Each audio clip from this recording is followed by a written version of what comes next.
हो गए। और ये मृत्यु कब? जब तुम इस प्रयास में हमेशा लगोगे।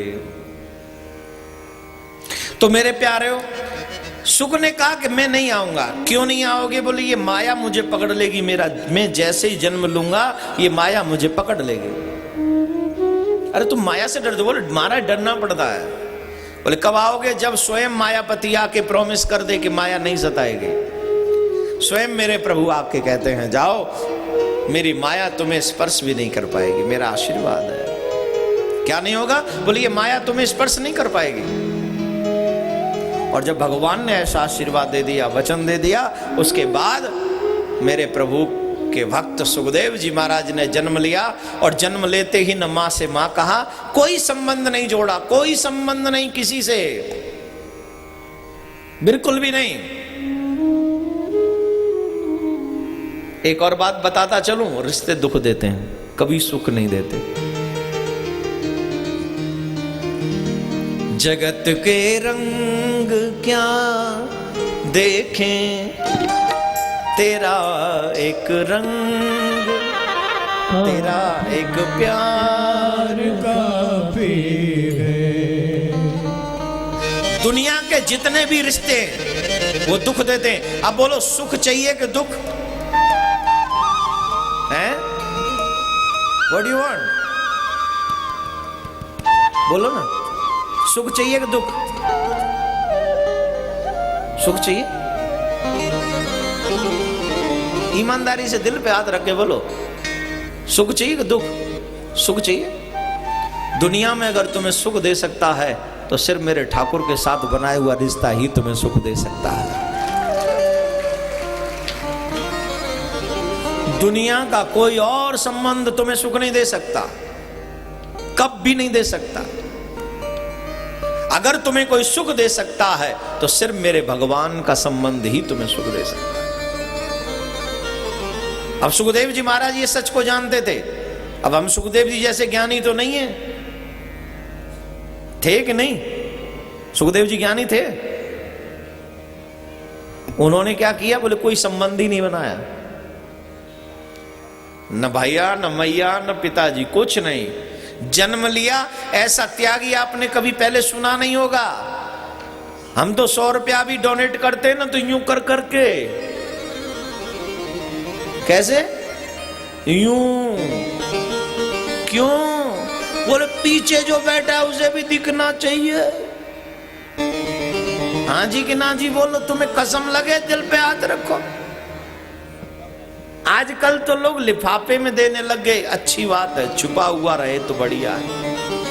पहले तो यूं कर दो, अरे मैंने भी चांद पे दर्द है यार। 3 घंटा देखते रहेगी जनता, सब देख लेंगे।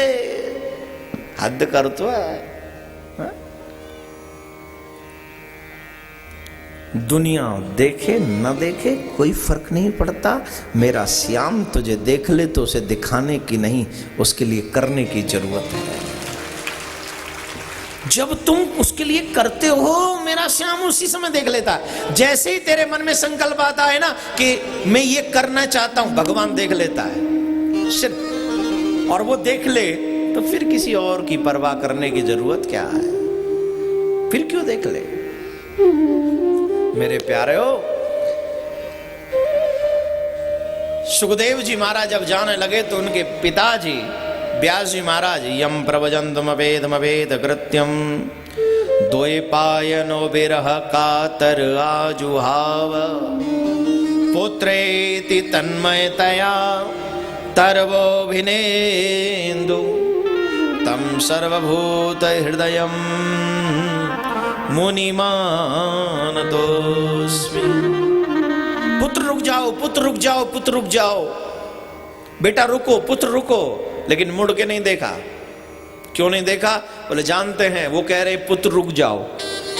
और अगर मैंने पुत्र के नाम से मुड़ के देखा तो रिश्ता बन जाएगा, और अगर रिश्ता बन जाए तो फिर तोड़ना नहीं चाहिए, फिर निभाना चाहिए। इस दुनिया में एक गलती बहुत बड़ी है, जानते हो क्या? ये रिश्ते बनाती भी बहुत जल्दी है और रिश्ते पूरे ना हो तो तोड़ती भी बहुत जल्दी है। आजकल तो पति पत्नी का रिश्ता भी बड़ा एक खिलौना हो गया, गुड्डे गुड़िया का। कोर्ट में जाके पूछ लो कितने तलाक के पेपर हमारे हिंदुओं के हैं। लोग कहते हैं हमारा विकास हो गया। हाँ हो गया भाई, विकास बहुत बढ़िया विकास हुआ। 5-5 साल के बच्चे अपने माँ बाप से किससे कहें किसके साथ रहना है। मम्मी मार्केट में है, पापा थिएटर में। 5 साल का बच्चा है, किसकी गोद में? बोले आया की गोद में। ये विकास है। फिर कैसे वो बच्चा तुम्हारा आदर करेगा?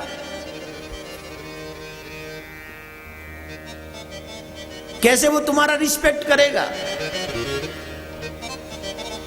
क्यों करेगा? हमारा विकास होना चाहिए। गलियों का विकास हो, रोडों का विकास हो, लाइट में विकास हो, सड़कों का विकास हो, पानी में विकास हो, सब में विकास हो, पर चरित्र में भी विकास होना जरूरी है। हम चरित्रहीन होंगे तो ये विकास नहीं, ये विनाश है। बहुत सी प्रॉब्लम्स हमारे सामने आती हैं। बोले पति ऐसा है, पत्नी ऐसी है। ये मैं एक बात बता देना चाहता हूं आप सबको, घर तभी चलता है जब आपको सहना आता है। आप अगर सह नहीं सकते तो अपना घर चला नहीं सकते। आप 4 बातें पति सहे, 2 बातें पत्नी सहे, 4 बातें पत्नी कभी कभी सह ले, 2 बातें पति सह ले, तभी घर चलता है, नहीं तो टूटते हैं। पहली बात तो रिश्ता बनाओ मत, बन जाए तो फिर कभी उस रिश्ते से भागो मत।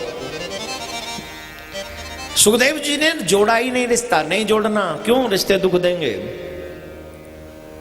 सुखदेव जी ने नहीं जोड़ा रिश्ता। वहां पर देवांगना स्नान कर रही थी। व्यास जी महाराज ने पूछा मेरा पुत्र इधर से गया? बोले हाँ महाराज, आपके पुत्र इसी मार्ग से गए। उन्हें बताती हुई वस्त्र पहनने लगी तो वेद व्यास जी बोले मुझे लगता है तुम मेरे से मिथ्या भाषण करती हो। क्यों? बोले मेरा पुत्र तरुण है, उसे देखकर तुमने वस्त्र नहीं पहने और मुझे देखकर तुम वस्त्र पहन रही हो। मैं बुजुर्ग हूं, तुम वस्त्र पहन रही हो। अगर मेरा पुत्र गया होता तो ये वस्त्र तुम पहले ही पहन चुकी होती, और अब तुम पहन रही हो, इसका मतलब मेरा पुत्र इस मार्ग से नहीं गया।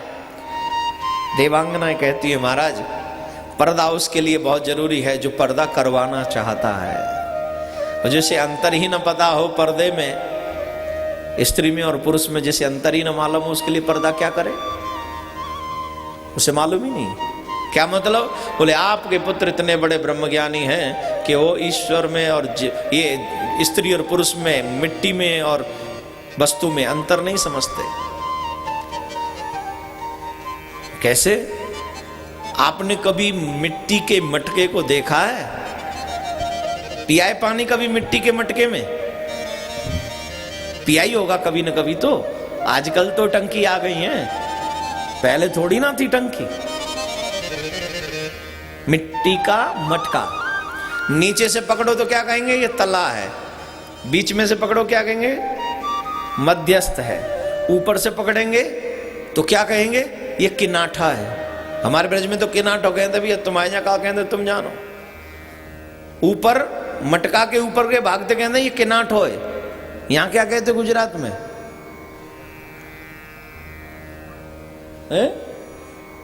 काठो। हाँ हाँ, हमारे यहाँ किनाठो, यहाँ काठो। बात तो एक ही रही ना।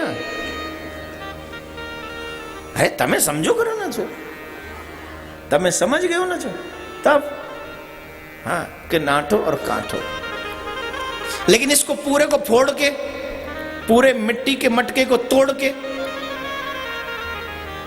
उसे मिक्स करके आप पता कर पाओगे क्या है? पूरा क्या हो गया? मिट्टी। चाहे हम उसे बने हुए को कह दें ये तल है, ये मध्य है, ये किनाठा है, और जब टूट जाएगा तो मिट्टी है तो सारा मिट्टी का ही ना। वैसे स्त्री हो या पुरुष, दोनों की चिता जलने के बाद अगर उस राख से पूछे तो स्त्री की चिता है या तू पुरुष की चिता है, जवाब मिलेगा ये सत्य की चिता है या सत्य की चिता है, ये पाप और पुण्य की चिता है।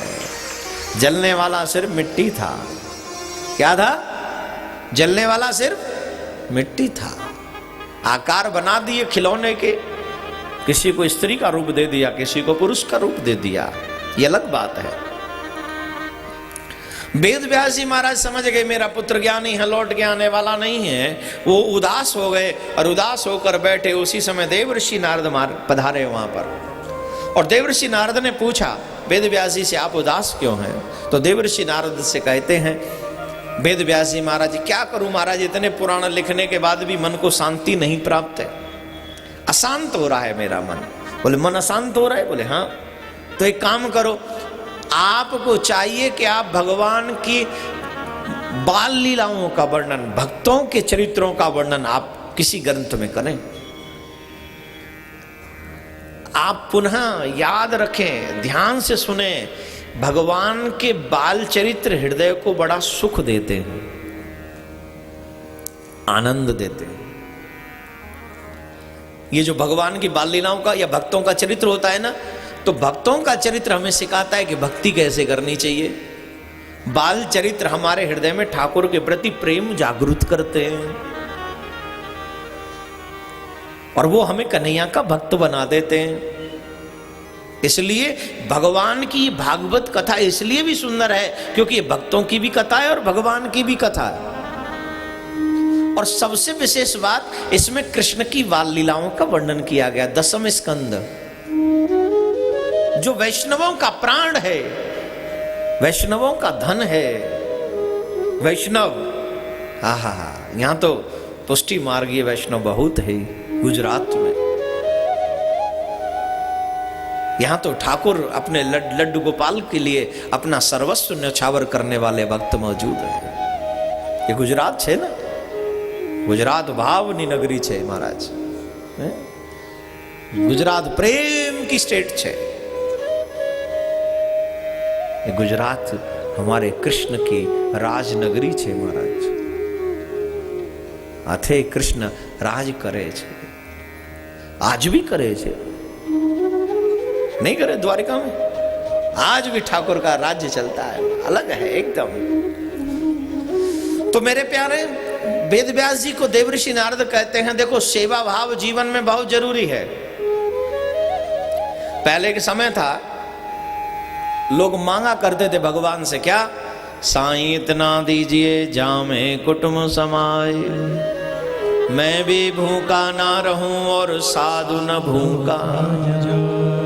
आजकल क्या मांगते हैं?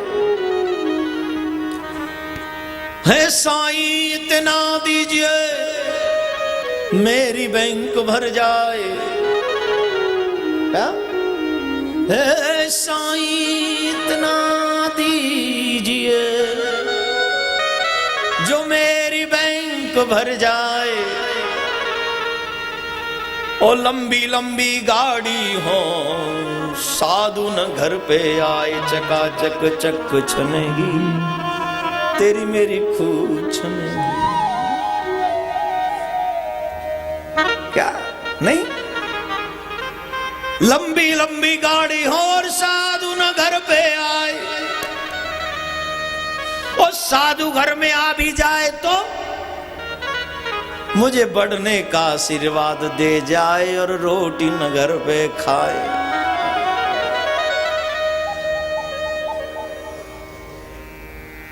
पड़ोसी बीमार पड़ जाए और उसकी प्रॉपर्टी मेरे नाम हो जाए, मुझसे कोई ना मांगे और दुनिया का सब कुछ मेरे ही अंडर आए। हाँ या ना? यहां बैठे वालों की भी कईयों की नियत ऐसी होगी, गलत कह रहा हूं तो मुझे यही सजा देना मेरे भाई बहन, मैं यही सजा पाने को तैयार हूं। यह गलत नहीं है, क्यों? मैं लुटाना नहीं, लूटना चाहता हूं दुनिया को, और यही मेंटलिटी गलत है, यही विचार गलत है। वो कभी माला माल नहीं हो सकते जो जीव अपना दुनिया को लूटना चाहते हैं। माला माल वही होते हैं जो दुनिया पर लूटना चाहते हैं। दुनिया पर मतलब रिश्तेदारों पे नहीं, ये लुटना है, ये लुटना है। यहां आपका 1 रुपया भी लगा है तो आप लुटे हो मेरे ठाकुर के नाम पर, धर्म के नाम पर। और मेरा ठाकुर तेरा बैंक खाली नहीं होने देगा, ये मेरा ठाकुर पर विश्वास है। कंगाल तो वो होते हैं जो दुनिया में लुटते हैं, दुनिया को लूटते हैं। वाह वाह रे वाह वाह रे। हाँ? असली सुख किसको है? बोलो किसको है? खींच के है ना, आनंद तो तभी आएगा। वाह वाह रे वाह वाह रे वाह वाह रे वाह वाह रे वाह वाह रे मौज फकीरा दे वाह वाह रे मौज फकीरा दे वाह वाह रे मौज फकीरा की वाह वाह रे मौज फकीरा फकीरा की फकीरा की फकीरा की फकीरा की फकीरा की फकीरा की फकीरा की वाह वाह रे वाह वाह रे वाह वाह रे वाह वाह रे वाह वाह रे मौज फकीरा की वाह वाह रे मौज फकीरा वाह वाह रे वाह वाह रे वाह वाह रे वाह वाह रे वाह वाह रे वाह वाह रे वाह वाह रे वाह वाह रे। कौन कौन आनंद लेना चाहता है? आनंद लेना चाहते हो तो हाथ ऊंचे कौन करेंगे? पड़ोसी। ताली कौन बजाएंगे? पड़ोसी। ऊपर हाथ उठा के मस्ती में झूम के गाइए।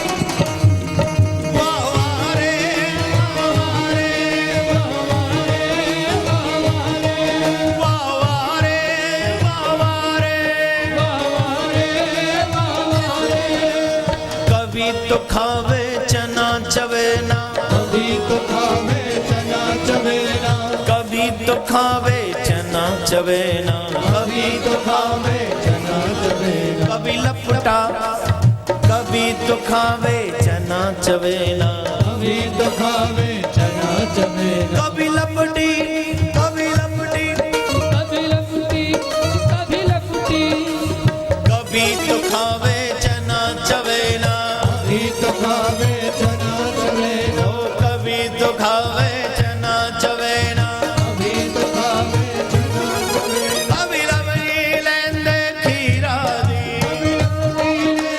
खीरा दी, वाह वाह रे वाह वाह रे वाह वाह रे वाह वाह रे वाह वाह रे वाह वाह रे वाह वाह रे, वाह वाह रे मौज फकीरा दी, वाह वाह रे,